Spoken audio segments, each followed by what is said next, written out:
Chào các bạn đã đến với video đọc volume để phát hiện bẫy tăng giá trên cặp tiền EU. Thông thường thì chúng ta chỉ giao dịch theo hành động giá như cấu trúc biểu đồ của cặp tiền EU trên khung thời gian 1 giờ thì chúng ta thấy rằng đây là cái vị trí thấp nhất mà giá đã tạo ra. Và sau đó thì đã tạo ra một cái đáy cao hơn và phá vỡ qua cái swing 2 ở trên khu vực này.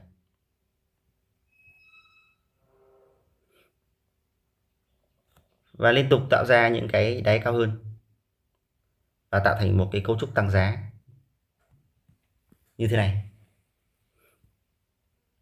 Và nếu như chỉ nhìn vào hành động giá thì chúng ta thấy rằng đây là một cái cấu trúc tăng giá rõ ràng. Nhưng với khối lượng thì cho chúng ta biết thêm về tâm lý thị trường khi mà giá phá vỡ qua cái swing 2 ở đây.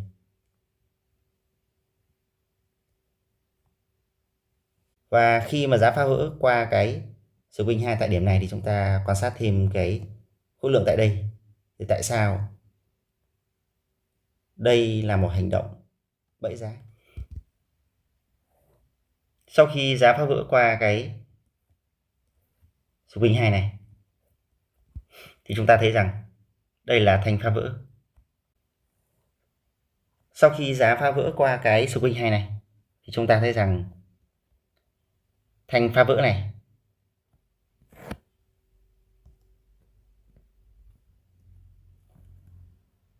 có khối lượng rất thấp. Và đây là khối lượng của thanh phá vỡ.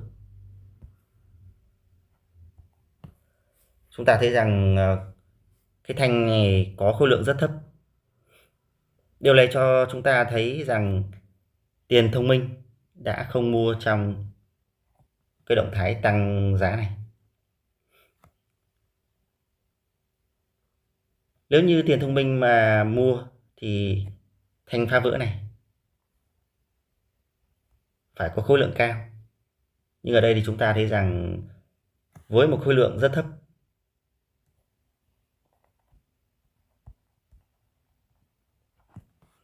nhưng lại tạo ra một thanh có cái biên độ rộng,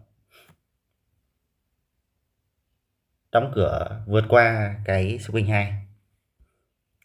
Thì đây là một thanh trên 3 cho thấy rằng giá tăng rất mạnh.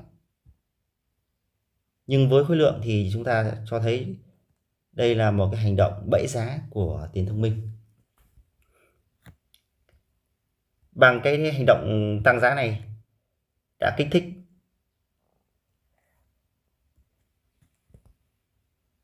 cái tâm lý mua theo cái hành động đang tăng.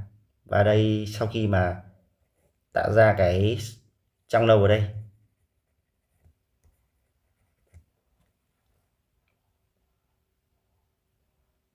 rõ ràng nếu như chỉ nhìn vào hành động giá thì chúng ta thấy rằng vào đầu giờ sáng đã lại thêm một thanh tăng. Thanh này thành chen 3 tăng rất mạnh. Thì sau cái thanh này chúng ta thấy rằng đã có một cái lượng mua bị phọc mô ở trong cái thanh này. Thì ngay sau đó chúng ta thấy rằng giá đã giảm rất nhanh.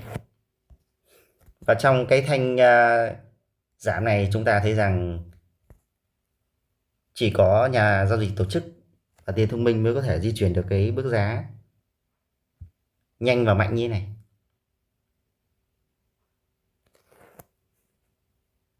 Như vậy với việc đọc volume đã giúp chúng ta tránh được cái mua theo cái bẫy tăng giá này. Và đây là một cái bẫy tăng giá theo cấu trúc rõ ràng, liên tục tạo ra những cái đáy cao hơn và liên tục phá vỡ qua những cái swing 2. Nhưng bằng một cái hành động giá break out qua cái swing 2 này, nhưng cái thành phá vỡ đó có khối lượng rất thấp.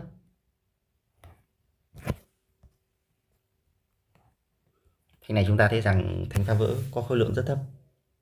Thì đây là một cái thanh cho thấy rằng tiền thông minh đã không mua, và sau cái thanh này thì chỉ là có khối lượng thấp là đám đông đang mua theo cái động thái tăng giá này. Chúng ta đã thấy lợi thế của việc đọc volume trong giao dịch thực tế. Vì đọc hành động giá và phân tích kỹ thuật là không đủ để chúng ta hiểu biết sâu sắc về thị trường. Nhưng với volume thì cho chúng ta những cái nhìn về ngoài hành động giá thì còn cho biết cái tâm lý thị trường đằng sau hành động giá.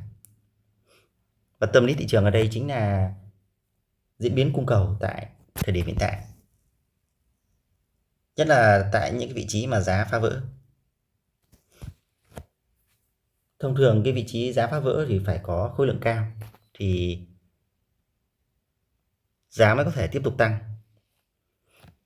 Như vậy bằng một cái việc đọc khối lượng đơn giản đã giúp chúng ta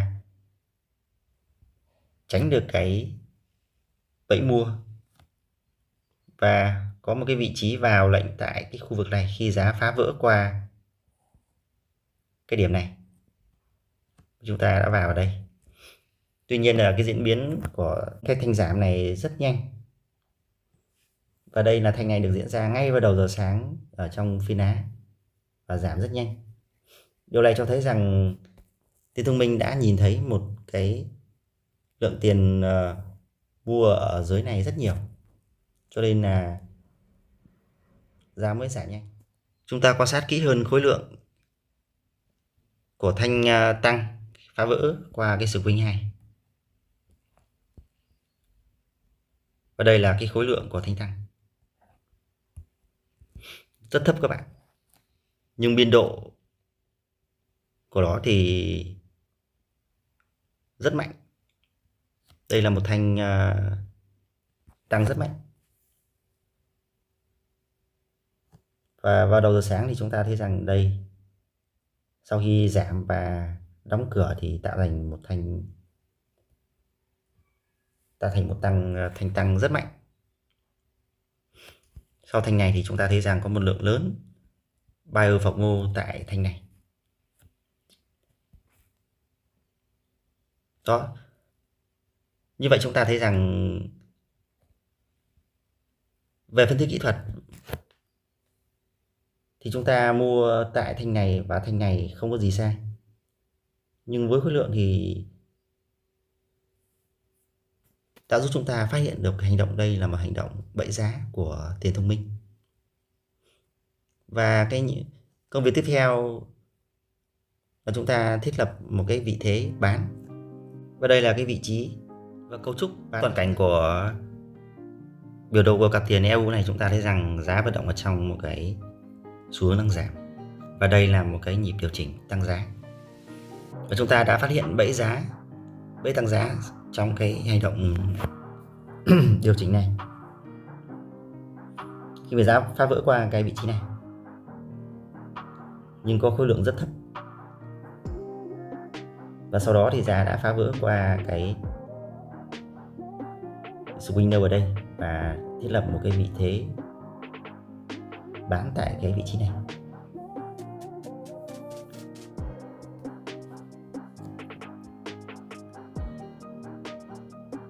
Như vậy các bạn đã thấy rằng đọc volume đã giúp chúng ta có lợi thế rất lớn trong việc đọc hiểu biểu đồ giá. Đọc chỉ phân tích kỹ thuật và hành động giá thì không đủ để chúng ta có thể đưa ra những cái hành động kịp thời. Và đọc volume có được hai cái lợi thế chính. Một là nắm bắt được cái hướng đi tiếp theo của giá, và hai là xác nhận được cái thời điểm vào lệnh